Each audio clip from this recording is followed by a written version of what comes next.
Welcome to our channel. వంటింటికి care of address అనగానే మనందరికీ గుర్తొచ్చేది చిట్టిబొట్ల మధుసూదన్ శర్మ గారు. ఈరోజు సార్ నాతో పాటు ఉన్నారు. సార్తో మాట్లాడి మీకు కావాల్సినటువంటి ఆయుర్వేదిక్ రిలేటెడ్, హెల్త్ రిలేటెడ్గా కొన్ని టాపిక్స్ అడిగి తెలుసుకుందాం. మనకి ఏ విధంగా మేకింగ్ చేసి చూపించబోతున్నారు. నమస్తే సార్. నమస్తే సార్, ఈరోజు మన ప్రేక్షకుల కోసం మనం ఎలాంటి మేకింగ్ చేసి చూపించబోతున్నాము? సో కామన్గా ప్రేక్షకులు ఎదుర్కొనేటువంటి కామన్ అనారోగ్య సమస్యలు ఏవైతే ఉన్నాయో వాటి గురించి ఒక్కొక్కటి చేసి చూపిస్తాను. Okay sir. మోకాళ్ళ నొప్పులకి చక్కటి లేపన ద్రవ్యం అనేటువంటి అంశం గురించి మనం ఈ వీడియోలో తెలుసుకోబోతున్నాం. మోకాళ్ళ నొప్పుల సమస్య వయస్సు నిమిత్తం లేకుండా ఈ మధ్యకాలంలో వేలాది మందిని, లక్షలాది మందిని వేధిస్తుందంటే అతిశయోక్తి కాదు. దీనికి కారణాలు కోకొలలు. ఈ మోకాళ్ళ నొప్పుల సమస్య వచ్చినప్పుడు రకరకాల ప్రయత్నాలు చేస్తుంటారు, రకరకాల ఆయిల్స్ వాడుతుంటారు, అదేవిధంగా రకరకాల స్ప్రేస్ వాడుతుంటారు, రకరకాల పైపుత మందులు వాడుకుంటుంటారు.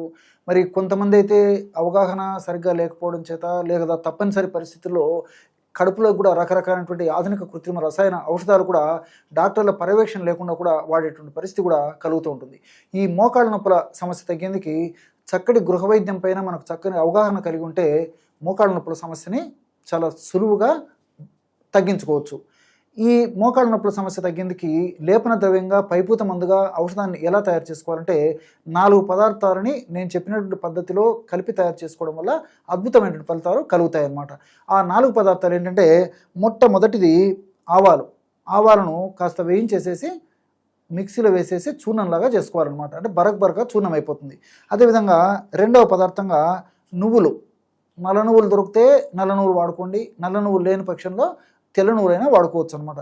తెల్ల నువ్వులు లేదా నల్ల నువ్వులను కూడా కాస్త వేయించేసేసి మిక్సీలో వేసేసి బరకగా అంతా కలిపేసేసుకోండి. అదేవిధంగా మూడవ పదార్థంగా మిరియాలను కూడా కాస్త వేయించేసేసి పౌడర్ లాగా తయారు చేసుకోండి. నాలుగవ పదార్థంగా కర్పూరం అనేసరికి చాలామందికి సందేహం వస్తుంటుంది. గుంట కర్పూరము లేదా హారతి కర్పూరం, మన ఇండ్లలో ఉండేటువంటి కర్పూరం వాడుకుంటే సరిపోతుంది.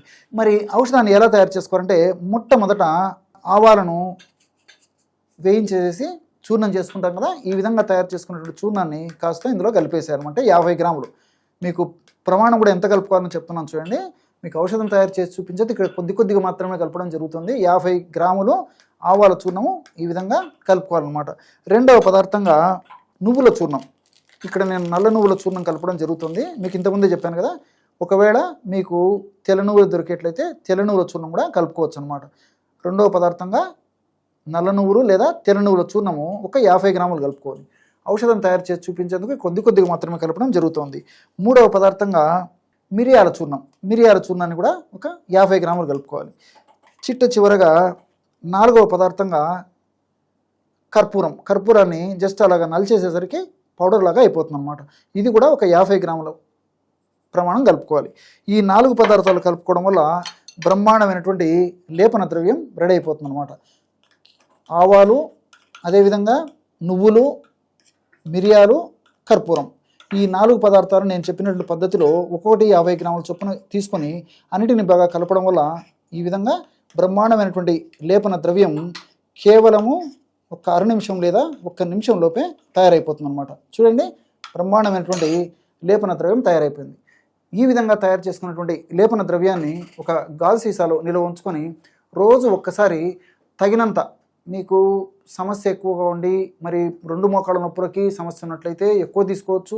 సమస్య కొద్దిగా ఉండి 1 మోకాళ్ళ నొప్పికి అయితే తక్కువ తీసుకోవచ్చు. మీకు ఎంత అవసరమైతే అంత ఆ యొక్క ఔషధాన్ని తీసుకొని అందులో తగినంత నీరు పోసేసి బాగా కలపడం వల్ల బ్రహ్మాండమైనటువంటి లేపన ద్రవ్యం తయారైపోతుంది అనమాట. అంటే ఎలాగ ఉండాలంటే తేనె కంటే కాస్త చిక్కగా ఉండాలన్నమాట. ఆ విధంగా తయారు చేసేసుకొని ఆ విధంగా తయారు చేసుకున్నటువంటి ఆ యొక్క లేపన ద్రవ్యాన్ని మోకాలు భాగం అంతా, అంటే మోకాలు ముందు భాగము వెనుక భాగము సైడ్లకి బాగా అప్లై చేసేసి 1 గంట ఆగిన తర్వాత గోరువెచ్చని నీటితో కడిగేస్తుండాలి.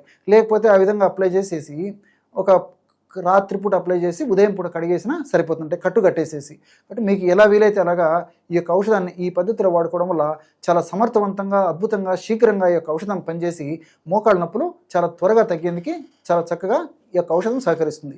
ఆధునికంగా మనం ఆలోచన చేసినప్పటికీ ఆవాల్లో ఉన్నటువంటి ఈ మెరిస్టిసిన్ను, ఆవాల్లో ఉన్నటువంటి సినిగ్రిన్ను, మైరోసిన్ ఇలాంటి అనేక రకాలైన రసాయన పదార్థాలు ప్రత్యక్షంగా పరోక్షంగా ఈ యొక్క నొప్పిని తగ్గేందుకు చాలా చక్కగా ఉపయోగపడతాయి.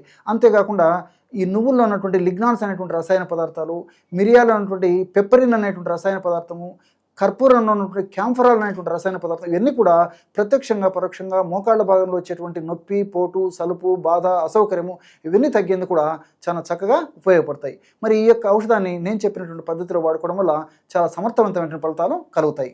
Thank you so much sir, చాలా మంచి ఇన్ఫర్మేషన్ జనాలకి యూజ్ అయ్యేటటువంటిది. సో మరి చూసారు కదా, మీకు ఎలా అనిపించింది? ఒకవేళ మీకు ఈ రెమెడీ యూజ్ అవుతుంది అనుకుంటే డెఫినెట్గా ట్రై చేయండి. ట్రై చేసిన తర్వాత మీ వాల్యుబుల్ కామెంట్ అనేది కామెంట్ చేయడం మర్చిపోకండి. ఇఫ్ ఇన్ కేస్ మీకు ఏమైనా సమస్యలు ఉన్నా, మీకు సార్ని అడిగి ఎలా చేయాలి ఏంటి అని అడిగినా సరే మేము డెఫినెట్గా సార్తో డిస్కస్ చేసి ఆ వీడియో చేయడానికి కూడా తప్పకుండా ట్రై చేస్తాం. ఇంకో వీడియోతో మళ్ళీ కలుస్తాం. చూస్తూనే ఉండండి అవర్ ఛానల్.